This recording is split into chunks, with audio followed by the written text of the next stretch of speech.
aí, pessoal, vamos lá? Nossa terceira e última aula, né? Para a gente finalizar a matéria que a gente já começou. Hoje, eu quero falar um pouquinho da parte de agentes, improbidade e responsabilidade civil do Estado. São os 3 pontos que estão faltando para a gente esgotar o tópico de direito administrativo do seu edital, tá? Ó, primeiro, eu vou fazer um apanhado rápido e a gente vai conversar somente sobre as questões referentes a agentes públicos no que tange a matéria doutrinária e constitucional. A Lei 8.112, você aprende separadamente, né? Tem algumas aulas aí, 2 aulas, se eu não me engano, de 8.112, destacada para você aprender a estrutura da lei, né? Aplicável aos servidores estatutários efetivamente. Isso não é ponto para a gente aqui hoje, tá? O que eu vou conversar com vocês é acerca da definição doutrinária e dos aspectos constitucionais aplicáveis aos agentes públicos. E a primeira coisa que eu te digo é que agente público e servidor público não são expressões sinônimas, tá? A expressão agente público é a expressão mais ampla que existe. Ela abarca todo mundo que atua em nome do poder público. Todo mundo que atua em nome do Estado. Ainda que temporariamente, ainda que sem remuneração, todo mundo que atua em nome do poder público é agente público. Então, a definição de agente público é exatamente essa. Todo mundo que atua em nome do Estado, todo mundo que atua em nome do poder público. Então, imagine você particular, receber uma cartinha, vai ser mesário nas eleições. Olha que bacana. Dia de eleição, todo mundo indo para a praia e você indo exercer o seu dever cívico. E o povo sacaneia, com todo respeito. Vai votar de boia, de sandal, né? Você perde a paciência, pega uma senhora, joga escada abaixo, ela quebra as pernas. O Estado responde, claro. Naquele momento em que você está exercendo a função de mesário, você é agente público. Você é agente público porque você age em nome do poder público. Então, o conceito de agente público é esse. É alguém que, por qualquer título, ou com ou sem remuneração, age em nome do Estado, atua em nome do poder público em determinada situação. Então, nós vamos ter esse conceito amplíssimo de agentes públicos, abarcando todo mundo que atua em nome do Estado, e vamos dividir os agentes públicos em 3 espécies. Eles podem ser agentes políticos. Vamos fazer um por um?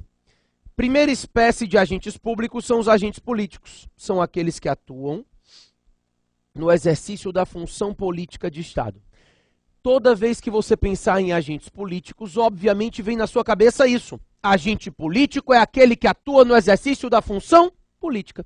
Então, todo mundo que exerce função política é considerado agentes políticos. A discussão é quem exerce função política. Né? É isso que não está pacificado. A definição de quem exerce função política e, portanto, pode ser considerado agente político. Vamos lá. A princípio, os detentores de mandato eletivo e os secretários e ministros de Estado são agentes políticos. Esses ninguém discute. Tá? Para alguns doutrinadores, só eles são agentes políticos. Detentores de mandato eletivo e secretários e ministros de Estado. Para fins de prova, a gente vai acrescentar um pouquinho nesse conceito. Então, além dos detentores de mandato eletivo e dos secretários e ministros de Estado, também são agentes políticos os membros da magistratura e os membros do Ministério Público. Tá? Para fins de prova, a gente vai adotar que são agentes políticos os detentores de mandato eletivo, os secretários e ministros de Estado, os membros da magistratura e os membros do Ministério Público. Esses são agentes políticos e atuam no exercício da função política de Estado. Para fins de prova, a gente vai adotar isso aí. Também, pessoal, são agentes públicos os particulares em colaboração. Os particulares em colaboração são aqueles que, embora não tenham vínculo com a administração, nem vínculo de natureza política, nem vínculo de natureza administrativa, o nome já diz.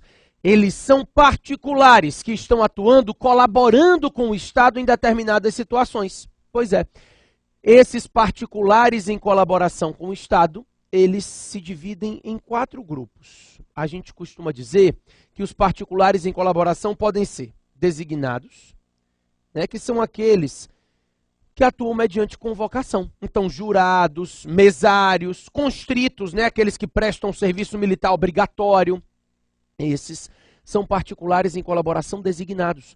O Estado convoca eles a exercer uma função pública em determinada situação específica. Eles não têm vínculo, eles não são servidores, empregados, nada disso. Eles simplesmente são convocados pelo Estado para executar serviços públicos, função pública, em determinadas situações especificadas no ato de convocação, né? Então, os particulares em colaboração podem ser designados pelo poder público também. Os particulares em colaboração podem ser voluntários, né? Sempre que o Estado abre programas de voluntariado. Então, amigos da escola, não é o sujeito resolveu ser agente público e vai para a repartição. Não.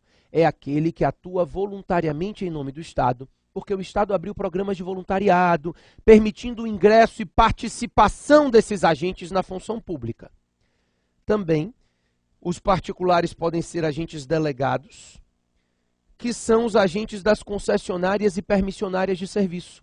Os delegados são basicamente os agentes das concessionárias e permissionárias de serviço público e também os titulares das serventias de cartório. Também são considerados agentes públicos delegados, recebem serviço público mediante delegação do Estado e, por isso, são considerados agentes públicos também.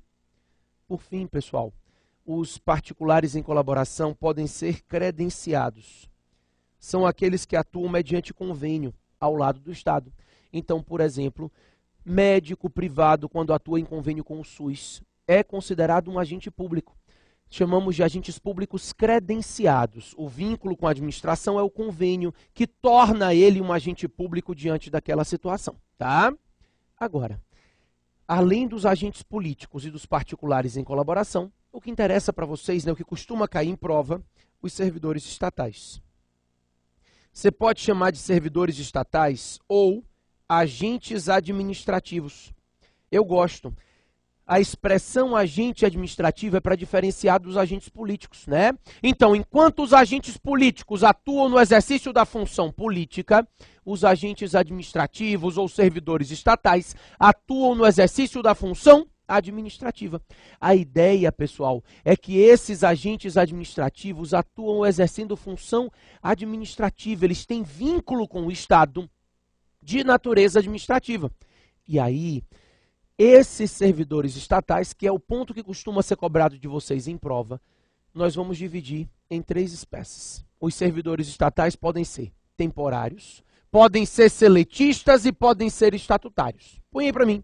Para começar, os temporários. Esses são contratados com base no artigo 37, inciso 9 da Constituição Federal. O 37.9 diz o quê? Os servidores temporários podem ser contratados para prestação de serviço temporário de excepcional interesse público. A Constituição define para a contratação de servidores temporários 3 requisitos básicos. 3 requisitos básicos, que obviamente são lidos pelo STF e ditos por nós, tá? Para que haja contratação de serviço temporário. Primeiro, deve haver um serviço temporário, né? Claro, definido em lei. Sempre vai haver uma lei específica de direito administrativo que regulamente esses servidores temporários.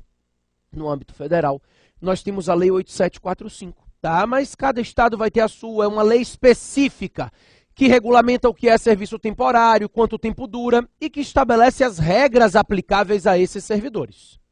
Além de serviço temporário, tem que haver interesse público e a contratação tem que ter caráter excepcional. Então, a excepcionalidade também é requisito.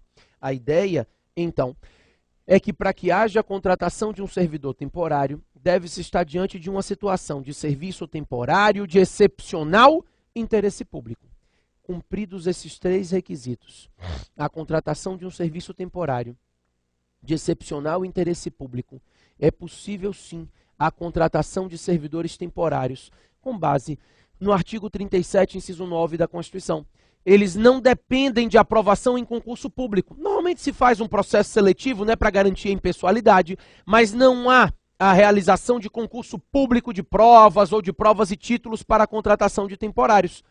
Pessoal, os requisitos estão aí. Serviço temporário, excepcionalidade, interesse público, concurso público não é requisito para ingressar no serviço temporário. E ó, embora eles sejam contratados, eles não são seletistas, não são empregados, tá?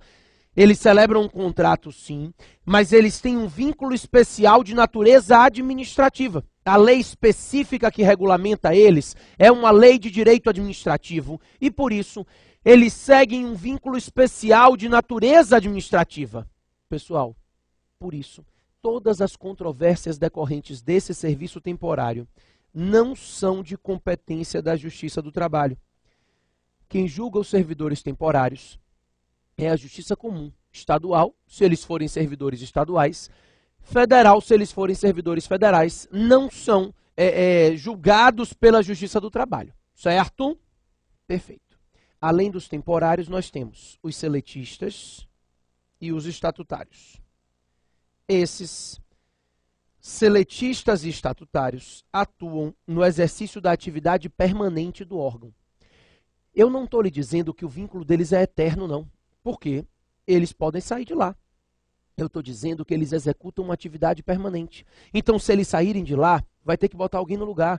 Porque a atividade que eles exercem não é uma atividade temporária. Eles exercem uma atividade permanente do órgão. Essa é a ideia. Por isso, para ingressar no serviço permanente, seja seletista, seja estatutário, o sujeito tem que ser aprovado mediante concurso. O artigo 37, inciso 2 da Constituição Federal, diz que o ingresso no serviço permanente se dá mediante aprovação em concurso público de provas ou de provas e títulos, seja para ingresso na carreira de estatutários, seja para ser contratado como empregado seletista, não faz diferença. Na atividade permanente, o sujeito deve ser aprovado mediante concurso de provas ou de provas e títulos. Qual o prazo de validade de um concurso? A prova vai lhe dizer 2 anos, prorrogável uma vez por igual período, tá certo? Não. Até 2 anos, prorrogável uma vez por igual período. Cuidado com a pegadinha de prova. O concurso público não tem validade de 2 anos. A Constituição, ela define somente o prazo máximo de validade do concurso. O prazo de validade do concurso efetivamente é definido no edital, desde que respeitados os parâmetros constitucionais. A única coisa que a Constituição diz é que o concurso tem validade de até 2 anos, prorrogável uma vez por igual período. E hoje, a jurisprudência do STF e do STJ já pacificaram o entendimento de que o candidato que tenha sido aprovado dentro do número de vagas previsto no edital tem direito subjetivo à nomeação. Então, o sujeito aprovado, dentro do número de vagas que o edital tinha estabelecido, tem direito subjetivo a ser nomeado.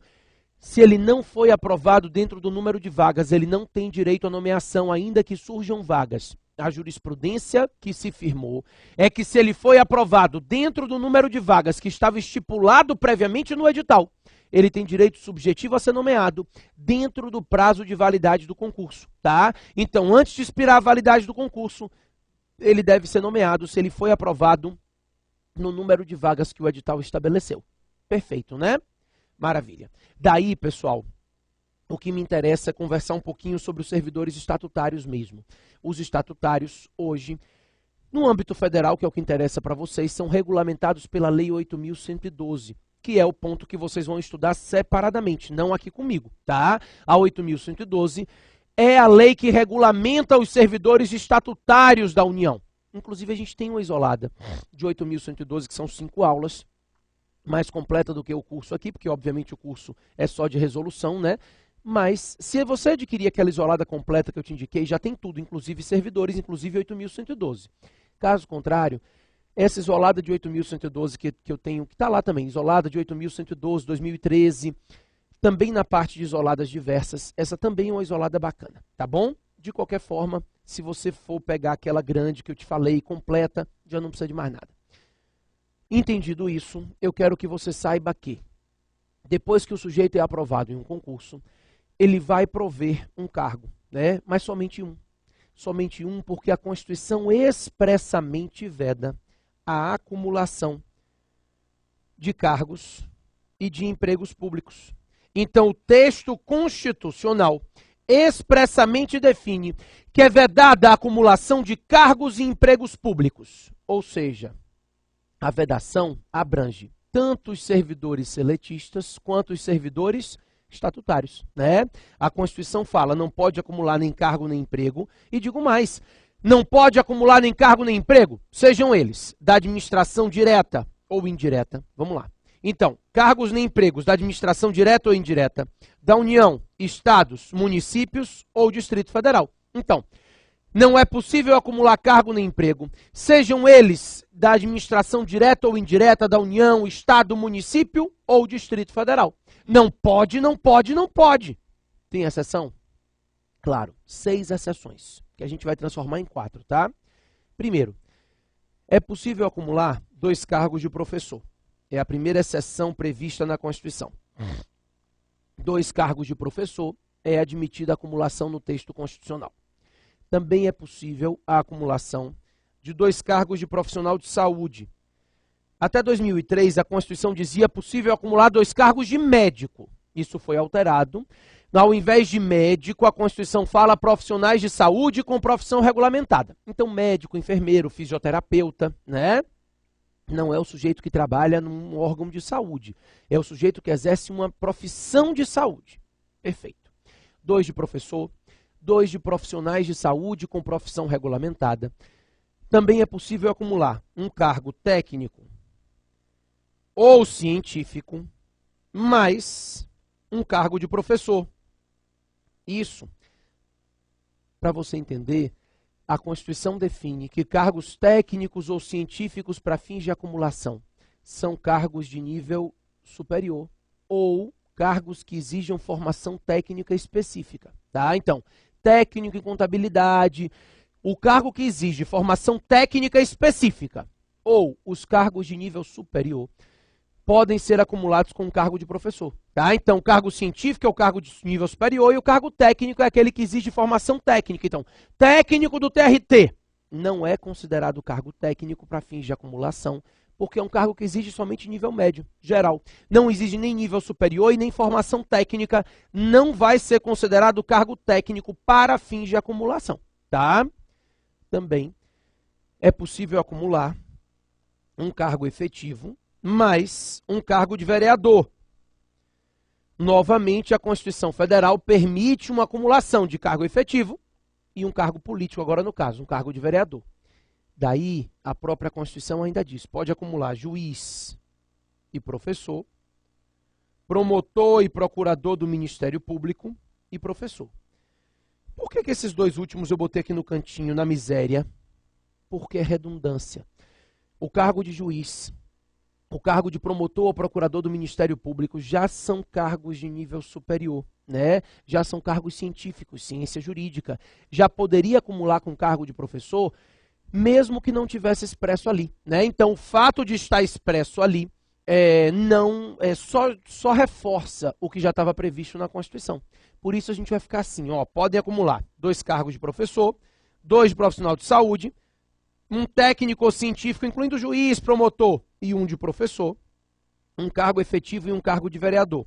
Te pergunto, se eu estiver dentro de uma das exceções previstas na Constituição, posso sempre acumular, sim ou não? Não. Para que a acumulação seja válida, além de eu estar em uma das exceções constitucionais, eu devo comprovar compatibilidade de horários, tá? Então, necessariamente vai ter que se demonstrar compatibilidade de horários, ou seja, a demonstração de que o exercício de um cargo não impede o exercício do outro cargo, tá? Havendo compatibilidade de horários, aí sim vai ser possível essa acumulação. Além disso, é importante que você saiba que a soma dos cargos acumulados não pode ultrapassar o teto previsto no artigo 37, inciso 11 da Constituição. O que é isso? O 37.11 diz que ninguém pode receber mais do que recebe o ministro do Supremo Tribunal Federal. O teto de remuneração do serviço público, admitido os subtetos nos estados e municípios, né, desde que estejam nas constituições estaduais ou leis orgânicas, mas o teto de remuneração do serviço público é o subsídio do ministro do Supremo Tribunal Federal. Pessoal, ninguém pode ganhar acima do ministro do STF. Hoje, cerca de 28 mil, tá? Suponha que o ministro do STF ganha 28 mil e que você, juiz federal, ganha 22. Tem mais um cargo de professor, porque são acumuláveis, ganha 10. Você vai ganhar quanto? 28. Por quê? Porque bateu no teto, fica. Ninguém pode receber dos cofres públicos, ainda que acumulando cargos licitamente, mais do que recebe o ministro do Supremo Tribunal Federal. Bacana? Maravilha. Para a gente ir finalizando, eu queria falar duas coisas rapidinhas. Primeiro, depois que o sujeito ocupa o cargo, no caso de servidores efetivos, ele adquire a estabilidade prevista no artigo 41, após 3 anos de efetivo exercício, desde que ele tenha sido aprovado por uma avaliação especial de desempenho. Então, hoje, o servidor público efetivo, somente os detentores de cargos efetivos, os empregados, os temporários, os detentores de cargos em comissão, esses não adquirem estabilidade. Os servidores efetivos, eles podem adquirir estabilidade após 3 anos de exercício, desde que eles sejam aprovados por uma avaliação especial de desempenho. Depois de adquirir estabilidade, a Constituição define as únicas hipóteses que esse servidor pode vir a perder o cargo. Aí você dá uma lida no artigo 41 e no artigo 169 da Constituição, que define as 4 hipóteses nas quais um servidor público estável pode perder o cargo. Ok? Para a gente finalizar, porque eu sei que isso tem uma das questões, o artigo 38 da Constituição prevê situações nas quais um servidor efetivo é eleito para exercer um mandato eletivo. Nesses casos, se o sujeito é detentor de cargo efetivo e ele é eleito para exercer um mandato eletivo, aí a Constituição diz o seguinte, não anote não, que a gente vai fazer uma tabelinha aqui, mas a Constituição diz, é possível que ele seja eleito para um cargo federal, estadual ou distrital. Se ele for eleito para exercer um mandato eletivo no âmbito da União, Estado ou Distrito Federal, ele tem que ser afastado do cargo efetivo. Não tem discussão. Sobram as eleições municipais, né? Prefeito e vereador. Se ele for eleito prefeito, ele também vai ser afastado do cargo efetivo, mas aí ele vai poder optar pela remuneração, ou receber a remuneração do cargo efetivo que ele se afastou, ou a remuneração, que no caso é um subsídio, de prefeito. No caso de vereador, havendo compatibilidade de horários, a gente sabe que ele pode acumular, o cargo efetivo com o cargo de vereador. Se não houver compatibilidade de horários, aí ele também se afasta do cargo efetivo, mas ele também pode optar pela remuneração, ou do cargo efetivo, ou do cargo eletivo. Tá bom? Vamos botar isso no caderno? Vamos lá. Uma tabelinha, todo mundo, um quadradinho assim, ó. E aí, divide no meio. Divide em 2, né? Divide em 2. No meio é difícil. Mandato eletivo. Providência a ser tomada. Tá aqui. Então, vamos lá. Eu preciso de 3 hipóteses, né? Aqui. Deixa eu mudar de cor. Se o sujeito for eleito para um cargo eletivo no âmbito da União, Estado ou Distrito Federal, a gente já combinou que ele vai ter que ser afastado do cargo efetivo. Então, a primeira possibilidade é essa. Mandato eletivo federal, estadual ou distrital, necessariamente se afasta ele do cargo efetivo. Daí, me sobram as eleições municipais. Prefeito e vereador. Se ele for eleito para o cargo de prefeito, ele também é afastado do cargo efetivo, mas ele vai poder optar pela remuneração do cargo efetivo ou do cargo eletivo de prefeito. Então, ele pode ficar exercendo o mandato de prefeito e recebendo a remuneração do cargo efetivo que ele estava afastado. Problema nenhum. Se ele for eleito para o cargo de vereador, aí, havendo compatibilidade de horários, a gente sabe que ele vai poder acumular. Isso a gente já tinha visto há 5 minutos atrás. Havendo compatibilidade de horários, ele acumula, obviamente ele acumula funções e acumula remunerações, né? Se não houver compatibilidade de horários, aí Nesse caso, já não é possível a acumulação, então ele vai se afastar do cargo efetivo, mas ele vai poder optar pela remuneração ou do cargo de vereador ou do cargo efetivo que ele está afastado, ok? Anote a tabelinha aí e pode colocar a tabelinha enquanto eu falo um pouquinho e você vai anotando. Além disso, eu quero que você saiba que, pode voltar para mim, eu quero que você saiba que todo o tempo que ele esteja afastado, em caso de afastamento, ele continua contribuindo para o regime de previdência do servidor, como se estivesse em atividade, tá?